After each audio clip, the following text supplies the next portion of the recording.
जंगल में रह जयाम आदिवासी जंगल रखवाला रे।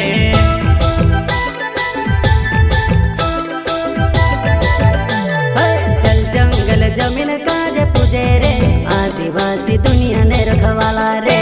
बाप देव खतरी काज पूजे रे आदिवासी सबसे निराला रे।